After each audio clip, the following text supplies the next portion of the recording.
Juan Kapitulo 6, versikulo 35. Si Jesus miingon kanila, "Ako mao ang pan nga naghatag sa kinabuhi. Ang muari kanako dili nagayod gutumon, ug ang mutuo kanako dili nagayod uhawon." Ang mga puno Pan sa kinabuhi.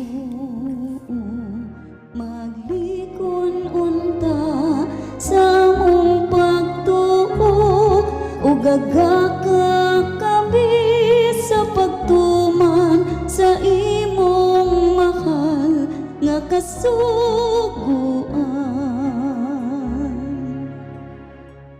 Ang Ginoo manaa kaninyo.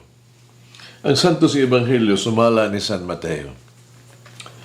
Sa pagbalik nila ngadto sa katawhan, may miduo kang Jesus, miluhod siya atubangan ug miingon, "Sir, kaloy in taon ang akong anak." Patulod siya, nag-antos pag-ayo, tungod niini, pagkadaghan na siya makulog sa kalayo o sa tubig. Gidala ko siya ngadto sa imong mga tinun-an, apan wala sila makaayo kaniya. Si Jesus mitubag, pagkawalay pagtuo, pagkasayop ninyo. Nagsige ba lang kamo, akog uban-uban ninyo? Nagpunay ba lang akog pailob ninyo? Dadangari ang bata.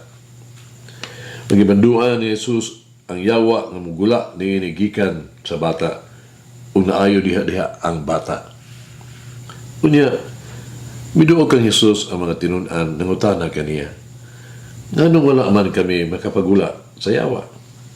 Si Jesus mitubag, tungod kay wala kamoy igong pagtuo. Hinundumi kini. Kung kamo may pagtuo sama hidakon sa usa ka liso sa mustasa, makamando kamo nining tungbungtura, balhin didto. O balhin kini. Makabuhat kamo bisan unsa. Ang Ebanghelyo sa Ginoo. Pasalamati ang Ginoo kay siya maayo, ang iyang gugma mulungtad hangtod sa kahangturan. Pasalamati ang Diyos sa tanang mga Diyos, ang iyang gugma malungtaron. Pasalamati ang Ginoo sa mga Ginoo, ang iyang gugma balungtaron.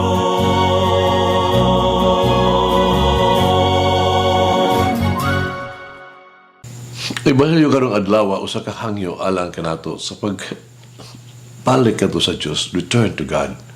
Kailangan natong itugyan atong kaugalingon ngadto sa Dios. Usawa nato pagdangop sa Dios. Kasi Ebanghelyo karon adunay duha ka importante nga mga punto nga maagi. Una nga modangop kita sa Dios uban sa bug-os nga pagtuo sa tuang makasing-kasing. Si Jesus miingon kanila, wala kami pagtuo o dautan nga kaliwatan. Ang pagbaton o pagtuo mao ang pagsalig sa Dios. Kini mo ang pagtuo sa iyang mga pulong. Gibutang na nato ang ato ang paglaom kaniya. Uban sa hugot nga pagtuo sa Dios, makahimo kitag usa ka butang. Mabuntog nato ang makalisdanan o pagkawala sa kadasig. Kung kita adunay pagtuo sa Dios, sa makahimo ug maayo ug nindot kaayo mga butang, pinagi ka nato ug alang ka nato. Ikaduha, budangop kita sa Dios, matud-anong pag-ampo. Si Jesus mingon kanila, tungod sa inyong gamay nga pagtuo. Ang hugot ng pagtuo, kinahanglan buhaton kanunay sa pag-ampo. Ang pag-ampo mo ang pag-ablis to kasing-kasing unang-una nga to sa Dios. Ang pag-ampo mo ang pagdirekta sa tuang pangandoy ug ambisyon ngadto sa Dios. Kini mao ang pagpahiuyon sa atong kabubuton ngadto sa kabubuton sa Dios. Ang atong mga dalan ngadto sa iyang dalan. Ang pag-ampo sa pag-ampo atong ibayaw ang atong espiritu ngadto sa Dios. Sa pag-ampo Gusto nato nga ang Dios mao'y mukontrolar ka nato. Maghari o magbando sa tuang unang-una o sa tuang mga buhat. Sa ingon, atong tugutan ang Dios nga mulihok sulod ka nato. Tugutan nato ang Dios sa paghimo ka nato nga iyang instrumento sa iyang kaayo, sa iyang kaayuhan ug sa iyang kaluoy. Usa ka sigilanon sa OFW. Kapin sa 8 ka tuig siya sa Roma. Siya responsable kaayo, delikado kayo sa tanan niya mga katungdanan, obligasyon. Gimahal usab niya pag-ayo ang iyahang amo, dedicated siya sa iyahang pagtuo sa Katoliko. Siya usa ka matinabangon nga inahan, matudanon kaayo sa iyahang mga panaad sa kaminyoon. Apan, tungod sa mga kasina, ang pipila ka mga tao na pakailap o mga bakak bahin kaniya. Ang mga bakak nakaabot sa iyang pamilya sa Batangas. Nabalaka kaayo siya ug nasakitan pag-ayo. So diha nagkagrabe na kaayo ang pagbutang-butang kaniya, gitawag niya ang iyang pamilya. Sultian sila ni Amanda sa tanan. Gimatud-an niya ang iyang pagka-inosente, ang iyang pagka-matinud-anon. Pahibalo niya sila nga kining tanan mga bakak nga gibuhat uban sa Malaysia. Siya maingon ngadto kanila, kamo na hibalo kung unsa kadako ang akong gugma kaninyo, unsa kadako akong pag-amping respeto sa ngalas ng pamilya. Ang Diyos hibalo kung unsa ako kami tinud-anon kaninyo. Ang iya mga ginikanan mitubag. Ikaw nagigsulti ka namo sa personal. Kami, mas nakaila kanimo kay kanila. Kami misalig sa imuhang mga pulong labaw pa sa mga ngilad kay mga balita na maabot ka namo. Kami nagtuo kanimo labaw pa kay kanila. Amo ang pagmahal, amo ang pagsalig, wala gyud mo kunhod. May igsoon, hagit kinabuhi. Kumusta ang akong pagtuo kang Hesus? Unsaon ako, paghimo nga lig-on ang pagtuo nako kang Hesus. Mag-ampo kita. Amahan na mo. Gamahanan magkagagahong nga Diyos. Ikaw ang among tigpanalipod. Ikaw ang among kusog ug seguridad. Gibayaw ko kanimo katulog atiman pag-ayo sa mga masakiton. Taliwala sa mga kalisdanan o kahago ilang giantos. Taliwala sa walay katapusan nga mga pag-antos sa ilang nasaksihan. Taliwala sa mga panginahanglan sa mga buluhaton. Hinaot unta nga dili sila mabugatan. Maabot ang kalaay sa ilang pangabuhat o kinahanglan ng buhaton. Hinaot nga dili sila kawad-an o kadasig.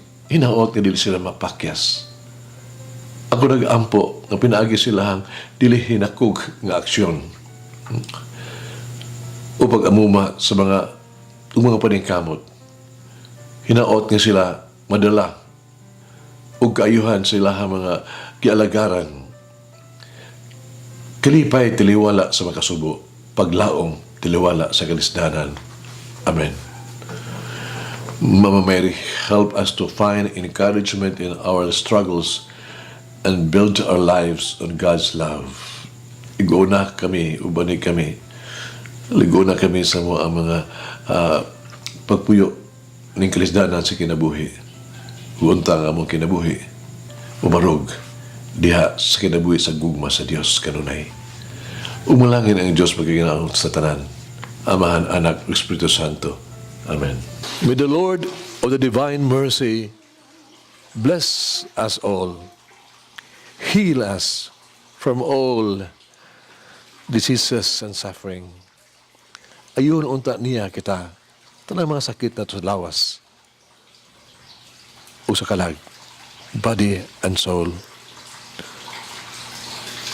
In the name of the Father, the Son, and of the Holy Spirit.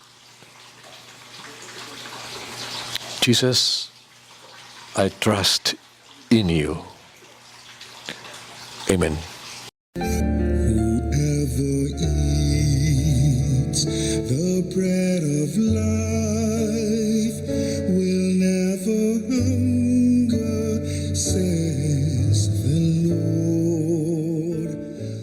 Mahigalaan inyo nabati ang pagpaambit ug hamubong pamalandong sa pulong sa Dios pinaagi sa tulumanon.